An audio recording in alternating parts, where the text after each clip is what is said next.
Mathieu Charrier, c'est finalement le film 120 battements par minute qui représentera la France dans la course aux Oscars. Eh oui, le film de Robin Campillo, déjà Grand Prix au dernier festival de Cannes. La commission du CNC a tranché hier midi. Alors attention, ça ne veut pas dire que le film sera présent aux Oscars. Il doit maintenant être sélectionné par l'Académie parmi 80 films étrangers. Verdict fin janvier.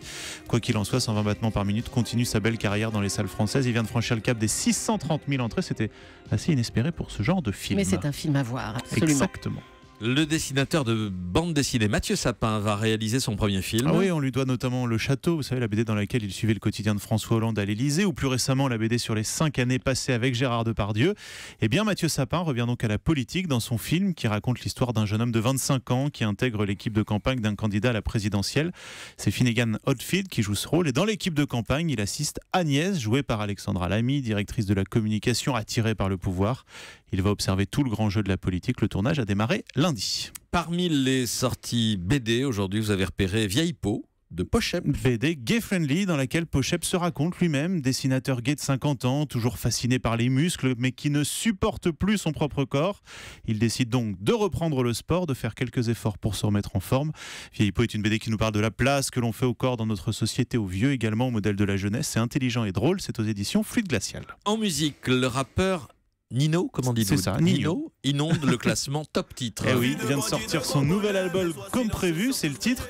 Et figurez-vous que dans le classement des titres les plus écoutés, il occupe de la 2e jusqu'à la 12e place. Ah bon ? Et oui, seul Niska et son fameux réseau lui résistent et gardent la tête du classement. Écoutez un petit peu. Je me supporte à tout dans la vie parce que je suis un trafiquant de la cahier. Un jour je peux me faire capturer par les bilans. Oh mamacita, oh mamacita. Ça ne plaît pas instantanément à Thierry Geffrotin. Il y a des c'est airs drôle, de déjà entendu. J'ai l'impression que j'ai déjà entendu ça 1000 fois. C'est toujours un petit peu la Mais même oui, on ne chose. sait plus qui chante, c'est vrai que...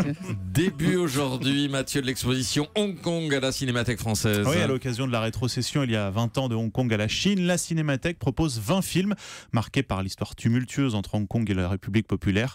Programmation signée Roger Garcia qui va de la chronique intime à la fresque historique en passant par la comédie et le polar. C'est donc à la Cinémathèque à Paris jusqu'au 8 octobre. Linkin Park va donner un concert en hommage à Chester Bennington. Ouais, leader du groupe, disparu le 20 juillet dernier, il s'est suicidé. Ce concert hommage aura lieu le 27 octobre avec d'autres groupes également invités. Il s'agit de rendre hommage à l'homme qui a touché la vie de tant de personnes dans le monde, a assuré le groupe de métal dans un message adressé à ses fans. Nous partons à la Comédie Française, à présent. Première représentation ce soir des Fourberies de Scapin, mise en scène par Denis Podalides. Oui, c'est ça, le Richelieu. 20 ans qu'il n'y avait pas eu de nouvelle production autour de cette pièce de Molière, jouée pourtant 1500 fois par les comédiens français.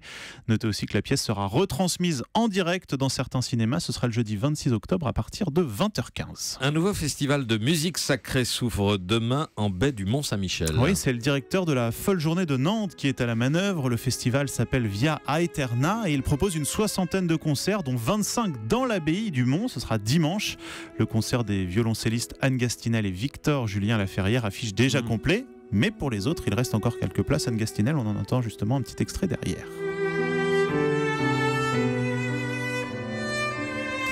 Enfin, la Biennale d'art contemporain de Lyon ouvre aujourd'hui. 14e édition avec pour thème les mondes flottants. 75 artistes ont livré leur vision, alors ce qui donne des films contemplatifs, un sous-marin qui perd du sel ou des cerfs-volants à tête de vache. La Biennale d'art contemporain à Lyon, elle dure jusqu'au 7 janvier 2018. Merci à vous, Mathieu Charrier. Europe 1.